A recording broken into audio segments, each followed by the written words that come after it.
What's up, interweb? Raikkonen here, and today I'm bringing you something very, very special. I'm bringing you a Wi-Fi battle. No, I don't have a capture card. This was very kindly recorded by Pidgey, and this is a match I had against VashTheDash. This was round 1 in the NU tournament that Pidgey hosted recently. So this was the first round match. As I said, I'm not going to be bringing you many Wi-Fi battles, it's just a special exception. I've got this match and the next round match I had, and another match on top of that as well. So 3 matches I think in total will be uploaded, and then after that back to normal uploading. But those 3 matches very nicely recorded by Pidgey for me. So I'll show you them as if I had a capture card, which is very nice. My team that I brought to this tournament was Weezing, Pidgeot, Klinklang, Buffalant, Camerupt, and Glaceon. I didn't really want to bring Glaceon. I was supposed to bring Altaria instead, but I didn't get time to actually train him properly. And same with Camerupt, really. He was supposed to have Flamethrower, but he ended up having Lava Plume because I didn't have enough time to rectify it. So that kind of sucked, but it was okay in the end. Vash's team, he's bringing it is Togetic, Haunter, Typhlosion, Cacturne, Feraligatr, and Regirock. So, interesting team, and we are going to start the match, and then I'll explain about what the hell happened and why I thought what I was thinking. So, let's start, and here we go. So, Vash issued me a challenge, sent out the Regirock to lead, which was interesting. I led with Weezing, just because I felt like I could Will-O-Wisp something, and then, you know, all will be fine and well if I could just get a burn on something. So I do get the Will-O-Wisp on this Regirock, because he goes for the Thunder Wave. I was like, that's okay. Weezing's not particularly quick anyway, so that's okay. And any attacks that this Regirock does have, he's probably not going to have many, but any that he does have are going to be pretty neutered. He's obviously not a special attacker. So he does switch out Regirock now, and he goes into his Togetic, which was fairly risky, because I could have gone for like a Sludge Bomb or something there, and that would have been pretty nasty on his end. But I go into Klinklang here, and now he switches out and goes back into Regirock again, as I go for the Shift Gear. I knew this Togetic couldn't really do that much to me, so I just went for the Shift Gear, get that speed and attack increase. Now we know he's probably just going to hit me with a Thunder Wave right now, which is kind of annoying, kind of negates the point of using Shift Gear, but I am still getting attack increases, so I was like, screw it, might as well just stay in and just carry on, because I could switch back into Weezing, but what's the point? So I go for the Gear Grind here, +1 Gear Grind, super effective, does not very much to this Regirock at all, but it's decent after 2 hits. So another one of those is going to kill him, especially after burn damage, that makes it like concrete. He does go for the Thunder Wave, which, as I said, neuters the speed increases that I've got from the Shift Gear, but whatever.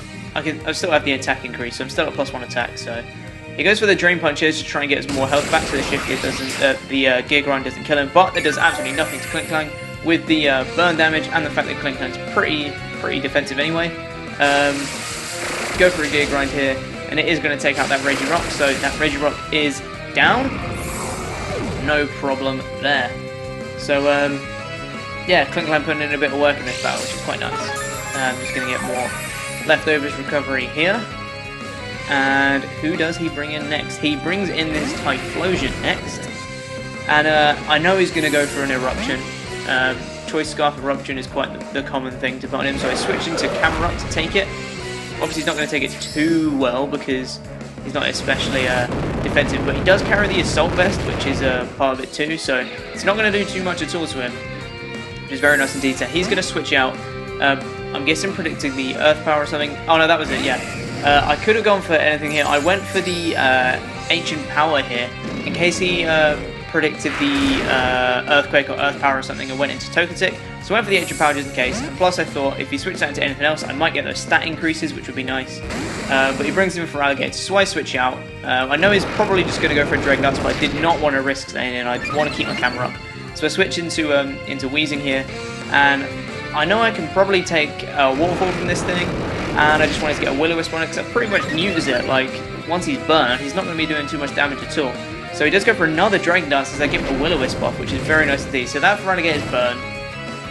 He's just chilling now. So he's not too much for that. But he reveals he has the Lumberry. I was just like, oh my god. And now he goes for a +2 waterfall. And I was like, wow, that really sucked. But luckily, Weezing takes that pretty well. I go for the Will-O-Wisp again, and I miss it. I was just like, are you joking? Are you joking? So I was like, hang on, I think I can live another one. So I'm going to risk it. I stay in.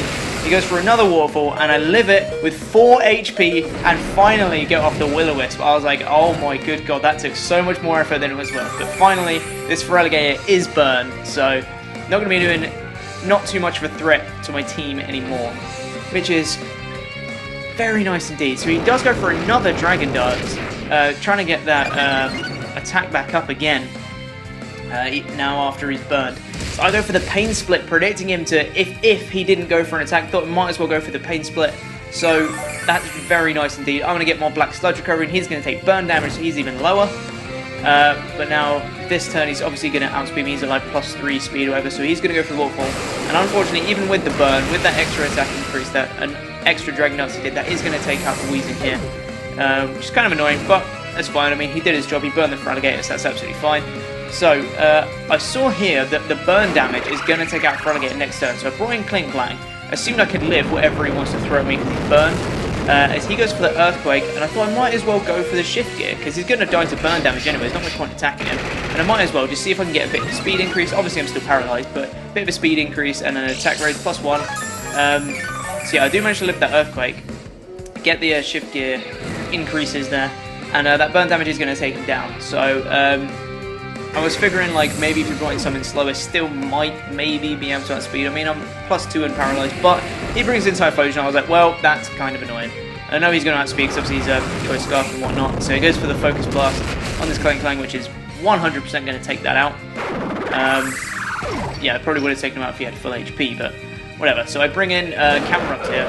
Obviously I said before, he has the Assault Vest, so he can take special hits kind of nicely, not really. So he switches out Typhlosion now. Goes into Togetic, and I went for the play again, went for the Ancient Power, same reason as last time, in case he did switch into Togetic, and it works out. Still doesn't do much at all, and that's a crit. I was just like, wow, that was unexpected. So he goes for the Toxic on the Camerupt, which doesn't matter too much. I go for the Ancient Power again, just hoping I can get those stat increases that occasionally come with it. I don't get them, which is really annoying, but I don't know, you can't rest your hopes on things that don't have a high chance of happening. But he goes for the Roost here, which means this Ancient Power, because he's lost his Flying type, that it's Ancient Power, it's going to do absolutely nothing. And I was still hoping, I was like, come on, stat increases, but no, of course not. So again, that's taking more and more poison damage. I now decided to switch out because I realized I literally cannot do a damn thing to this thing. Bring in Glaceon here. Actually puts in a little bit of work, which is quite nice. He goes for the Tri-Attack, which isn't going to do a thing on Glaceon because he's pretty damn defensive. And I go for the Ice Beam here, just to scout and see how much this kind of does so I can judge it. And it does a decent amount, so I was like, hey, you know what? And then he goes for the Roost. I was like, well, that ruined my plans right there. Just about to think, you know what, let's go for another Ice Beam and it'll kill him. But no, he goes for the Roost. So I go for the Blizzard here, just to try and get even more damage off, try and get him down as low as possible. And I get the Freeze Hacks, which was absolutely ridiculous. Crazy stuff, crazy stuff. Now he switches out Togetic here, and goes into Haunter. I go for the Ice Beam, just to try and take out that Togetic. And look how much damage this does. Ice Beam on the Haunter, boom, takes it down, and he lives it with like 1 HP. I was like, are you serious? If I'd have gone for the Blizzard, that Haunter would have been taken out in 1 hit. And then this turn he goes for the Destiny Bond as I go for the Ice Beam, and my Glaceon's going to go down with the Haunter, which sucks. Like, oh my god, I could not believe that Haunter lived it with like that little HP. I guess that's what I deserve for getting the Freeze Hacks on the Togetic, right? So he brings in Cacturne now, as I bring in Pidgey, which works in my favour. I was like, okay, I know what's coming. I'm going to go for the Brave Bird. It's going to take him down to his Sash, and he's going to go for a Sword Stance, and then probably go for a Sucker Punch. I know that's what Cacturnes do. I know that's what they can do. So, as I said, go for the Brave Bird. He does hang on with his Sash, and he does go for the Sword Stance. And I was like, okay, I know he's probably going to go for a Sucker Punch, and it's going to take me out. So I'm going to switch into something that can actually take a Sucker Punch. So I switch out into Bouffalant here, who I know can take a Sucker Punch. and obviously that Sucker Punch is going to fail that turn. Does go for it here, +2 Sucker Punch on this Boofalant, does a lot of damage, but as I said, I knew he could live it. I went for the Pursuit just in case he wanted to switch out. I had no idea why he wanted to switch out, but you never know. So, yeah, I'm gonna live from the Life Orb damage on that one. Brings in Togetic here, and I'm going to take it out with a Head Charge. I did outspeed, so I don't think the freeze attacks particularly mattered in that sense. Although, you know, he might have been able to get off a Roost on the turn when he did actually get frozen, but whatever. So, Boofalant's going to go down to Life Orb damage and recoil from the Head Charge. I bring back out Pidgey as he brings in the Typhlosion, and I was like, well, here comes the Eruption. I kind of forgot the fact that this thing was Choice Scarfed, and it's going to take out my Pidgey. I was like, wow, that's not ideal. And the last Pokemon I have is Camerupt. I was like, please live an Eruption. Please live an Eruption. And he goes for the Eruption, and he takes it like a damn beast. And I'm able to get off an Earth Power, and that is going to take up the Typhlosion, and that is the game right there. So really close game. Kind of hacksy occasionally in there, but really a lot of fun against VashTheDash there. So that was a really great match.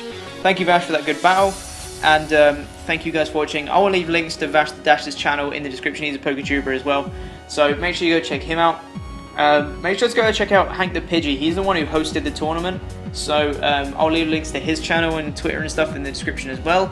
So, and he's also the one who recorded it for me, so thank you very much for that, Hank. And I will, yeah, as I said, leave links to both their guys' channels and stuff in the description. So thank you very much for watching, guys. If you did enjoy, please make sure to leave a like. And you can follow me on Twitter, find me on Instagram, Facebook. You can subscribe to the channel. Join the Raikou army today. Thank you very much for watching, guys, and I will see you next time. Peace!